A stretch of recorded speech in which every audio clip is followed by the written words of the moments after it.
You are listening to the Will Power Podcast. Welcome to the show. I am Will Holdren, and I talk with some of the most influential CEOs, entrepreneurial leaders, and thought leaders to reveal the secrets that have led to their success. I believe that with the right knowledge and mindset, you can do anything you say your mind to. So if you want to learn how to change your life for the better, if you want to learn how millionaires actually became wealthy, or if you want to develop and start your own business from the ground up with the right knowledge to help you, then you are in the right place because this is the Willpower Podcast.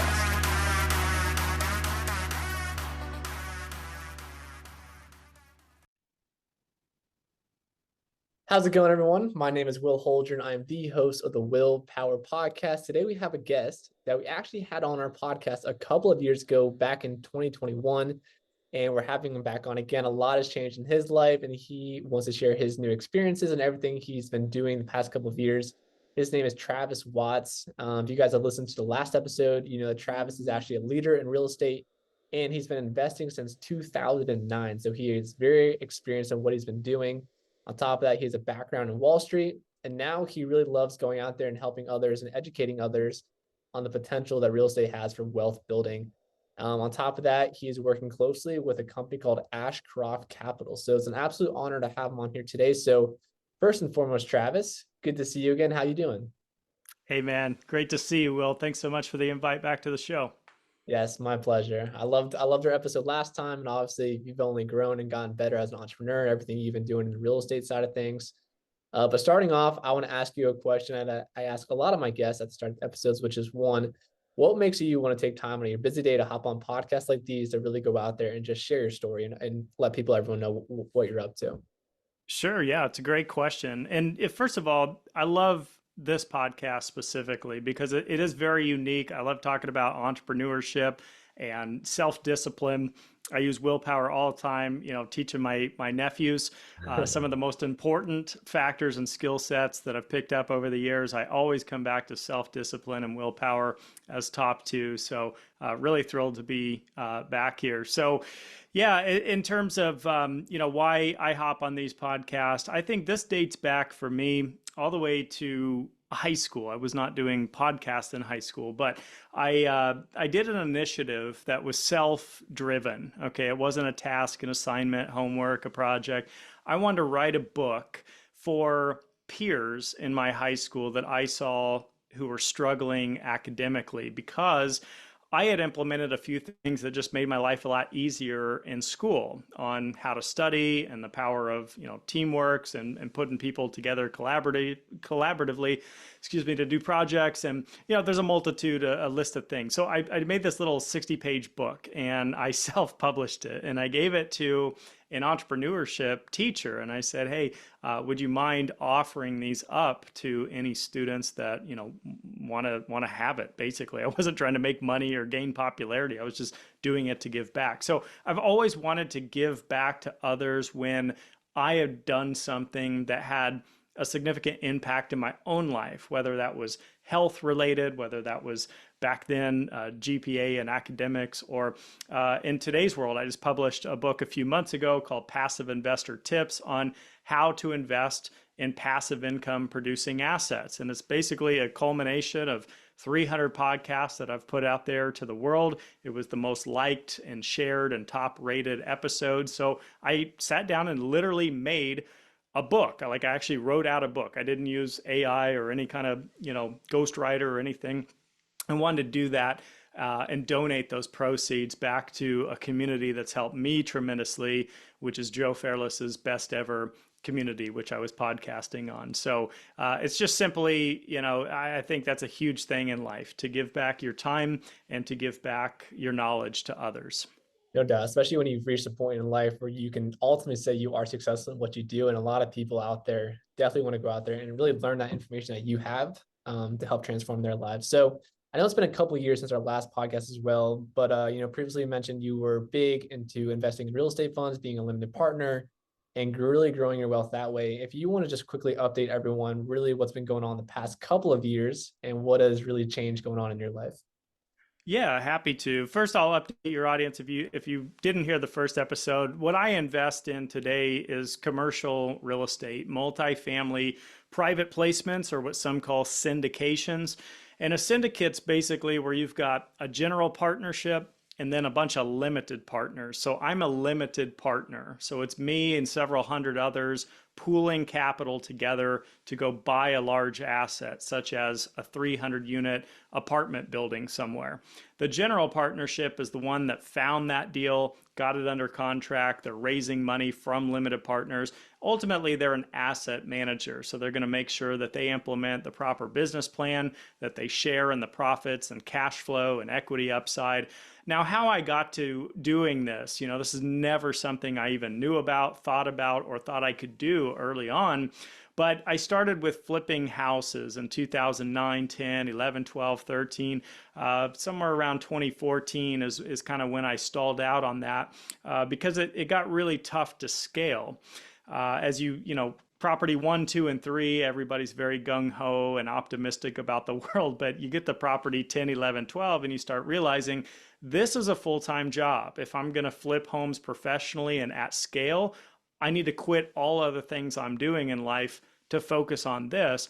That's not what I wanted to do. So I went seeking mentors and advice, found a couple gentlemen with very high net worths that had sold their company in the mid 1990s.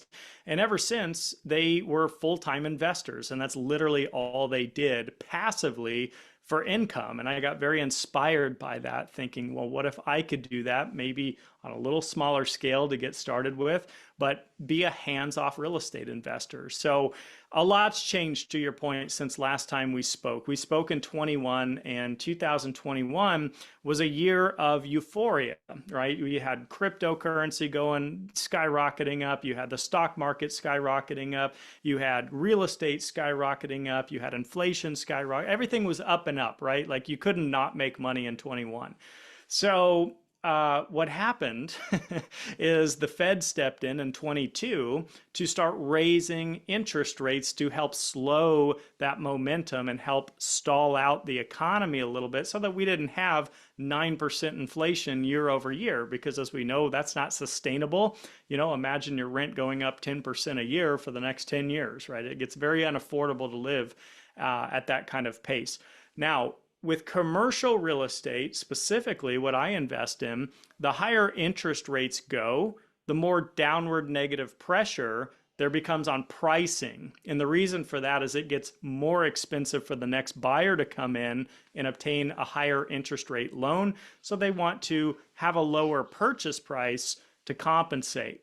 So the opportunity right now is that the Fed has held the rates at 5.25, 5.5 Fed funds rate now for nearly a year, and the expectation is that rates will now reduce and start to come back down in the coming years. So this is a prime opportunity, maybe a very limited window of 6 months to 18 months, where commercial real estate is at a substantial discount. This is a classic example of buying the dip.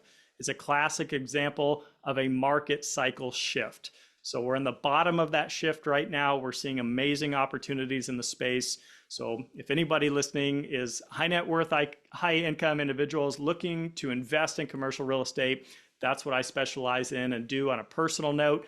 And of course, I work with Ashcroft Capital, which is a multifamily syndication firm. So that's kind of the macro level in a quick nutshell. Yeah, I appreciate that kind of macro overview. And real quick, everyone, before we go on to the next topic, I want to talk to you about something amazing that I personally have come across that has helped me replace coffee in my daily routine. It's giving me focus, it's giving me a lot of energy. And this product is called Magic Mind. It is a game changer for my daily routine. Forget coffee crashes and jitters. Like I mentioned, Magic Mind really has given me a lot of sustained focus during the day and a clean energy boost, unlike coffee. And I love it. Like I mentioned, it helps me really stay focused. It helps me just want to attack the day. It's an amazing product. If you guys haven't tried it yet, make sure you guys do so. I can get you guys 20% off. Just use the code that you're going to find in the description of this episode. Go check out that code. Go to the website also in the description of this episode. Go check out Magic Mind for yourself and see how it can really change your day and honestly your life. to your point, I think commercial real estate, back in 2021 when we last started, it was looking good, obviously. But then a lot of things happened and a lot of people moved online because of COVID. And then commercial real estate was not one of the greatest investments. But like you mentioned, I think there's a lot of key indicators pointing that it's going to rebound. And I think there's definitely a lot of opportunity out there right now. Do you think that opportunity will also transfer over to the residential side of things? Because currently right now, as you mentioned, rates are relatively high speaking. And a lot of people out there, they just, they're struggling to get involved with it, right? And they're struggling to pay their loans. And a lot of these bridge loans they're gonna have a higher interest payment here soon. They can't really afford it. And then that's gonna be an opportunity for a buyer to come in there, right, and take advantage of that. So do you still see that same side of the same opportunity for residential? It's a great question, Will. And residential single family homes, and you can include condos and townhomes that you live in as an owner occupant, that's a whole different story of what we've seen unfold the last couple years, because this all has to do with debt, to your point. Those who have an adjustable loan or who obtained an adjustable loan in 2019, 20, 21, whenever that was, and now rates have doubled or tripled, and in some cases are going to have to start experiencing higher payments. This is exactly what happened in 2008, 9, and 10 with single family homes. The main difference was we had a bunch of unqualified buyers back then, and a lot of people, I don't know if it was the vast majority, but a lot of people had adjustable rate mortgages that moved up and down with the Fed funds rate, SOFR, things like that. The difference now is that segment's a lot smaller than it was back then, and the banks got a lot smarter, and a lot of regulation came into the space after the Great Recession to stop giving people loans who maybe had no credit or no jobs or low income or no income. Used to call them ninja loans. Those don't exist anymore. So I'm not suggesting by any means or stretch of the imagination that we see a repeat of 08, 09, 010. But to your point, there will be some pain, but single family has remained extremely resilient through this interest rate cycle. In fact, there's about 70% of all the mortgages nationwide have an interest rate right now below 5%. And that's because people bought when interest rates were low and they refinanced their loans and mortgages when interest rates were low. The vast majority of people have a 15 to 30-year mortgage on their house in America.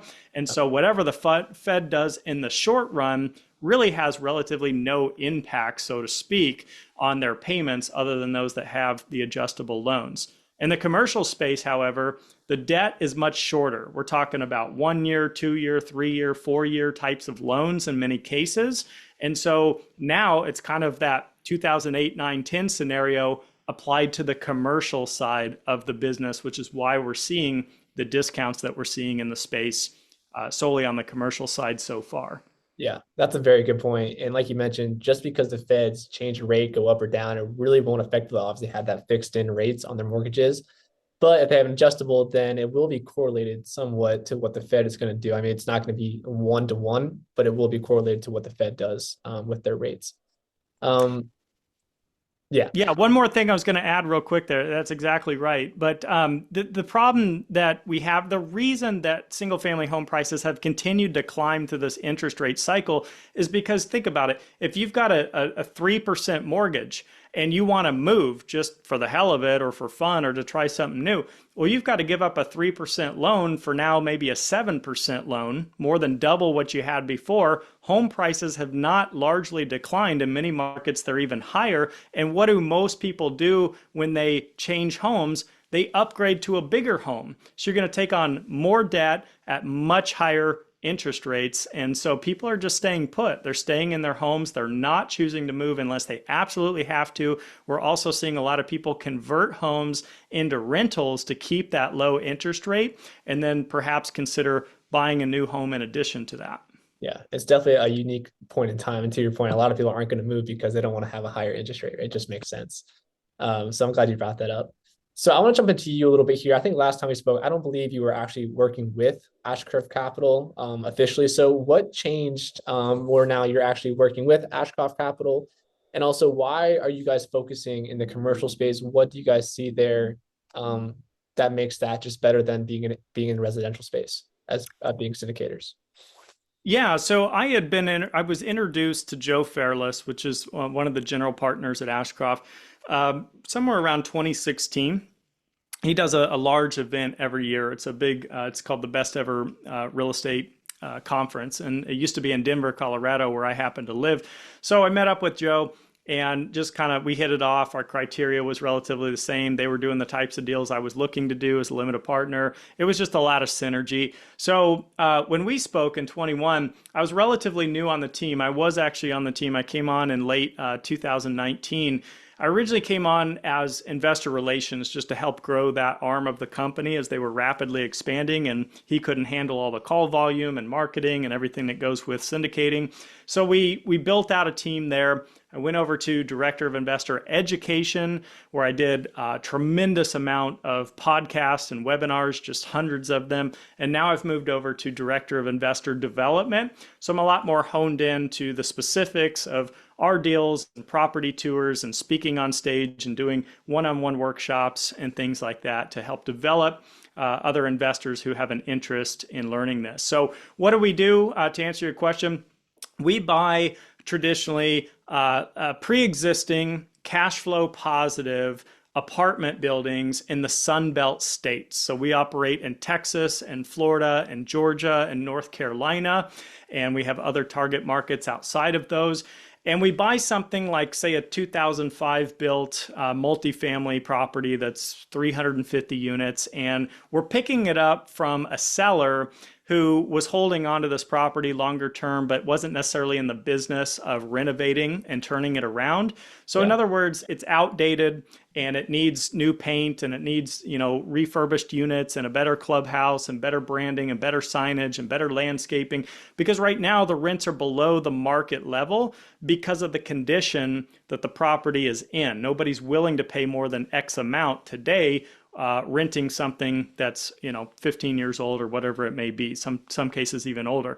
So we come in and we turn that around and we make it as new and nice as possible to compete with 2024 A-class product that's coming to the market, so that the renters out there have a choice. You can go with the brand new luxury highest end amenities in the market and pay $2,500 a month, or you can come rent one of our apartments for maybe $1,800-$1,900 per month. And it's an older property, but it still offers you best in class amenities, gyms, pools, dog parks, volleyball courts, you name it. We do different things on different properties, but that's known as a value add business plan. We're adding value to the property, and then in turn, we're adding value to the residents. And then we're looking to sell the properties usually, but not always, to an institutional buyer. So just think about big Wall Street firms, hedge firms, mutual funds that are looking to, they've got a lot of capital to go put to work. A lot of times they have a mandate to put that capital to work, and they want a turnkey property. They don't have to worry about headaches,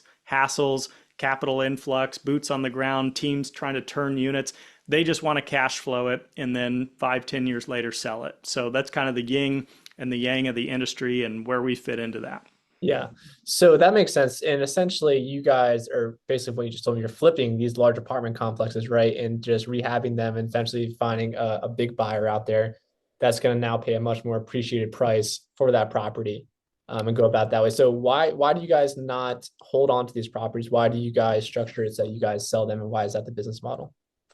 Yeah, that's a great question. There's a sweet spot, in my opinion. I call this the velocity of capital. See, I've been doing this since 2009, before I even knew what syndication was, before I knew, before Ashcroft was even a company.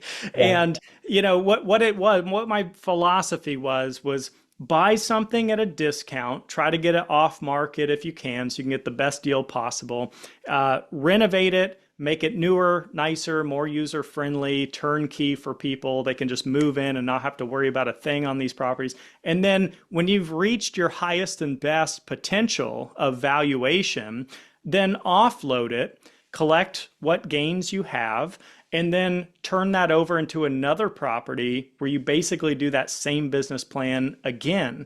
And you just rinse and repeat and rinse and repeat. So that's basically what we do. So why do we not hold on to them long term? Some syndication groups do. And I've invested with those syndication groups. And I'm certainly not going to bash that type of business plan because I enjoy it in some regards, where we buy a property, we renovate it, we increase the rents, and then we're going to hold it for 10 or 20 years. And every year with inflation, we're going to slowly but surely rise the rent levels. And then one day you wake up like I have today in my portfolio, and you got these deals that are cash flowing 15 to 17% annualized. And that's really nice to have such healthy cash flow. However, if I stack that business model up against the 3 to 5 year turnaround, or what you refer to as the flip model, my returns have actually been substantially higher, somewhere in the 20 to 22% range net returns historically in the deals that I've partnered in, as compared to maybe an average of 13, 14% with these forever holds. But there's pros and cons. So just know that there's different options out there, but I really like the velocity of capital. I use this analogy on the first home I ever bought in Fort Collins, Colorado. I paid $95,000 for this townhome that's now worth something like $250,000. And wow. So when you think about that, you think, well, I just should have held on to that, right? 95 into 250, what a heck of a return. But instead, I did what we're talking about. I used the velocity of capital, and I kept turning and turning and turning and turning over 15 years.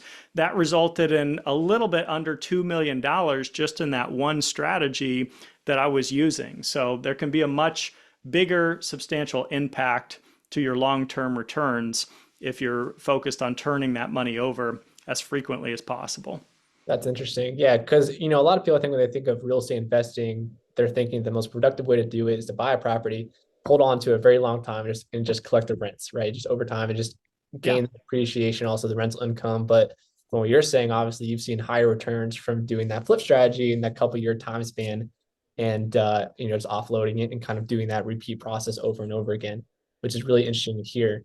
So a lot of people out there, obviously you guys are going out to limited partners. You're trying to find limited partners for your guys' properties, the deals that you guys have coming up. If I'm a real estate investor, what is, the benefit for me of going towards a syndication route, becoming a limited partner, instead of just going out there myself and getting my own property myself and being the head honcho for my own property? Like, is it just the hands-off nature of it? Is it higher returns when you tend to go towards a syndication route, or what are the benefits to that?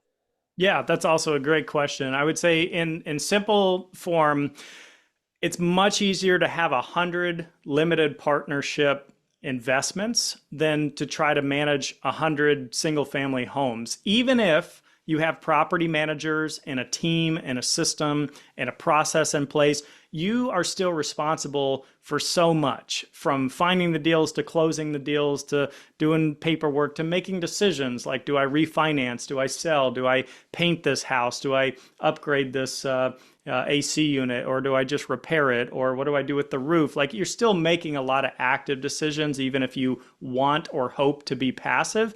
But ultimately, it's just a decision you have to make for yourself. But I just got burned out, Will, from taking tenant phone calls to dealing with circumstances I didn't want to have to deal with. I wanted to spend my time in other ways in life, and then just have my passive income compound over here to where I could live off of that cash flow. And so it freed up a lifestyle of, if we want to travel, then we travel. If we want to get up and move homes or locations, we do it. We have the freedom to be able to do those things, and those things are important to my wife and I.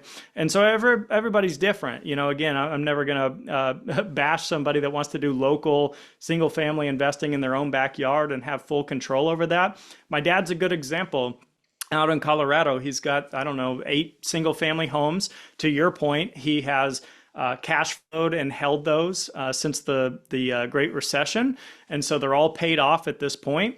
And so he's getting his $8,000 a month and a very low basis on them and tons of equity in there. And they're pretty easy to manage. But he also started doing syndication investing because he realized that it's fine to have these 8 properties, but I never want to have 16 of these properties because then it's twice the workload and I can't retire on the terms that I want to retire. So this Right. is real estate investing made simple, is how I explain a syndication. Yeah. Somebody else found the deal, underwrote it, raised the money for it, did the legal docs, they send you your tax forms, they deal with the tenants, they deal with everything, and then you have limited liability as a limited partner. And that's another important thing to consider, is what's your liability and risk if you're going to go do it on your own.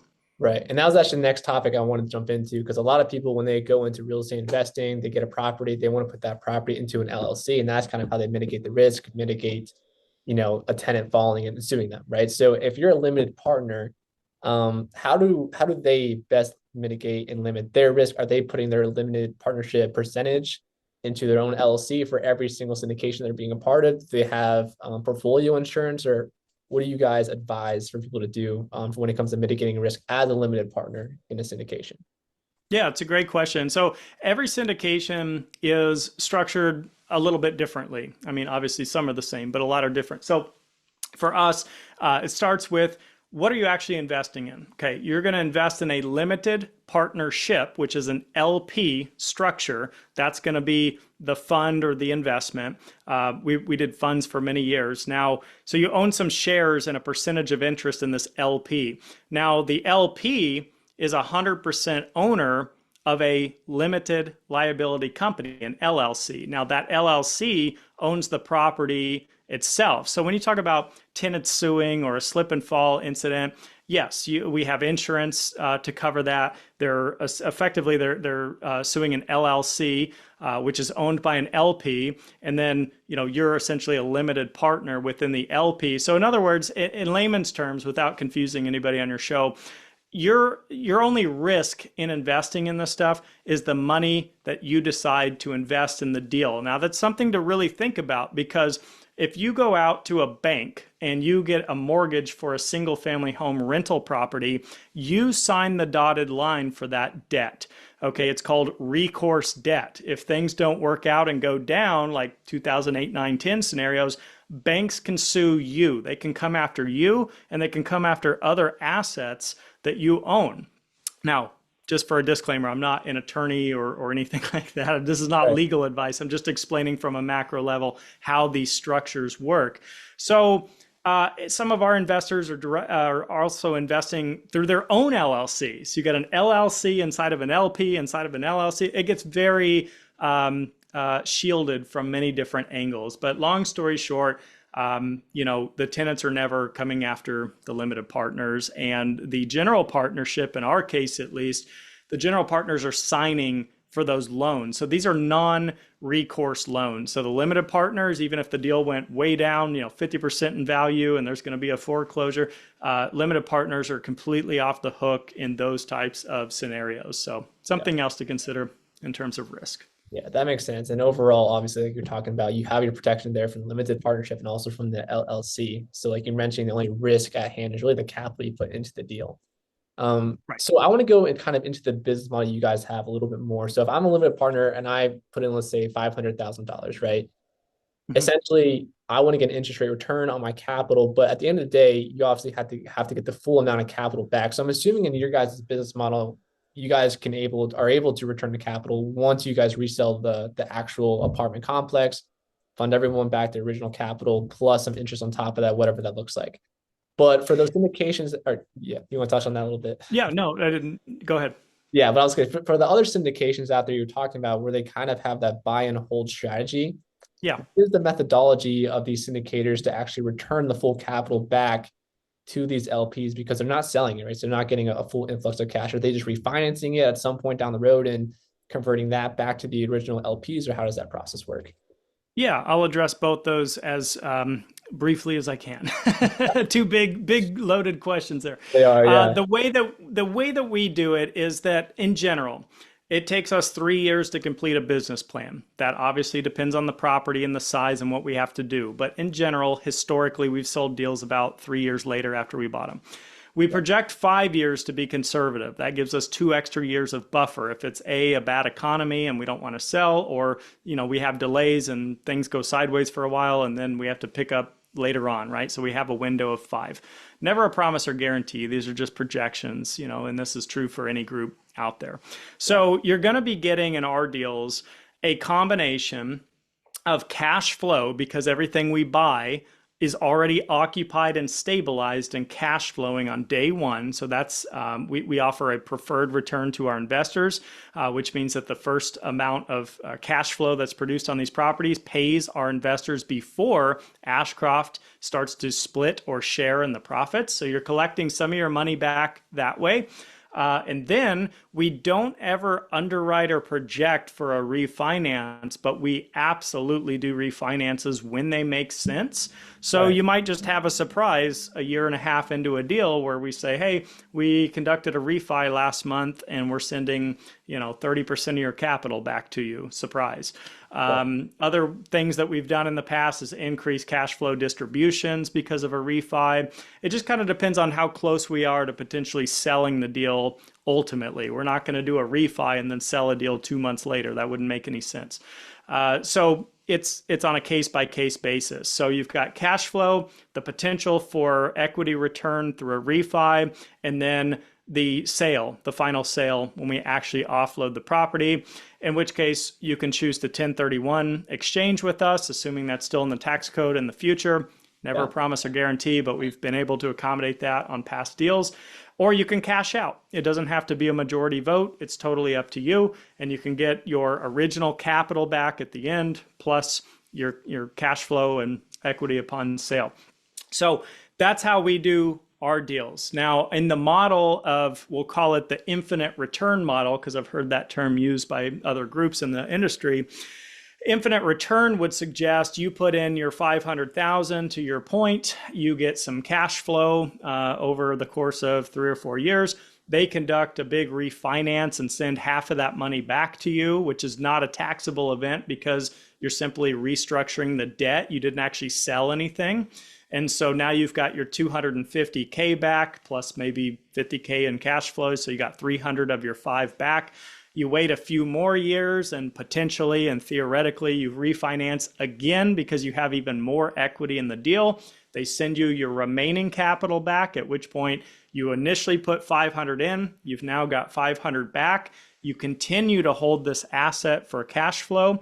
And so you now have an infinite return because it can't be measured against anything because you don't have any money in the deal any longer. So it's this infinite cash flow return. So sounds beautiful on paper.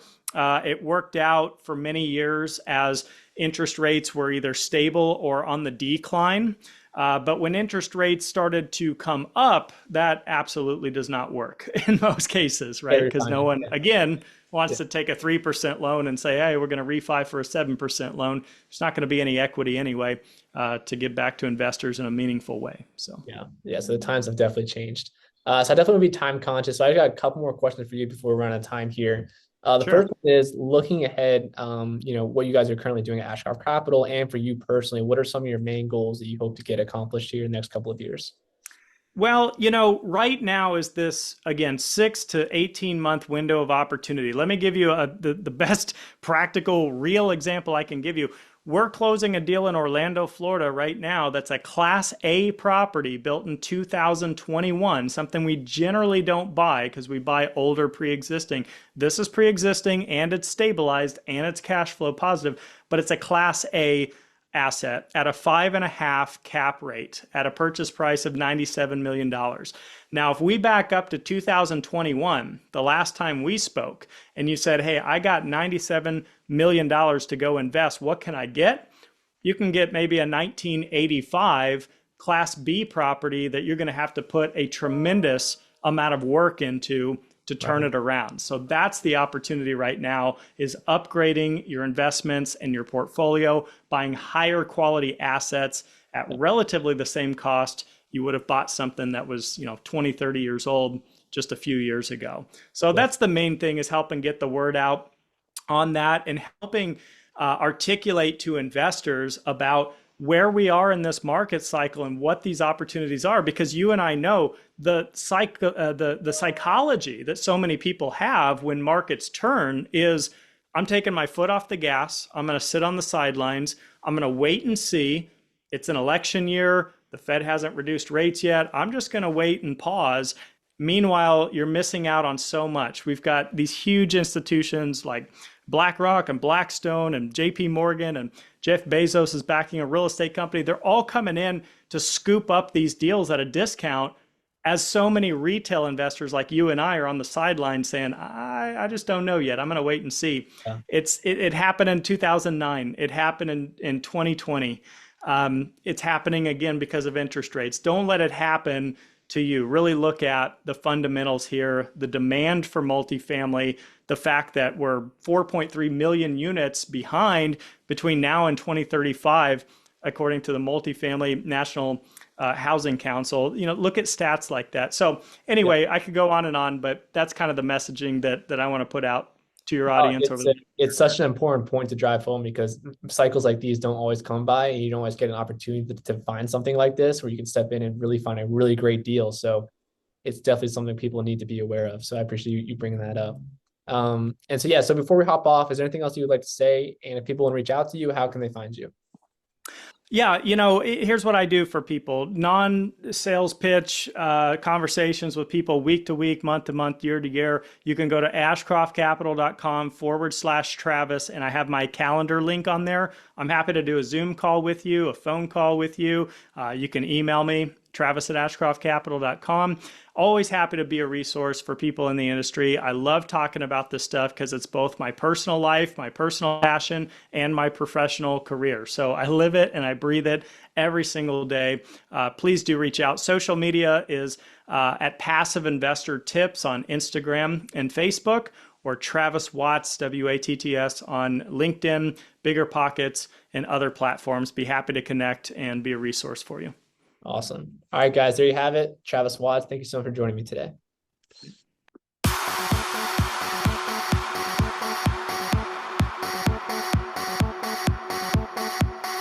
We hope you enjoyed this episode of the Willpower Podcast. If that's the case, help us spread the message of positivity and simply wanting a better life by giving us a 5-star review. Until next time, have a great week.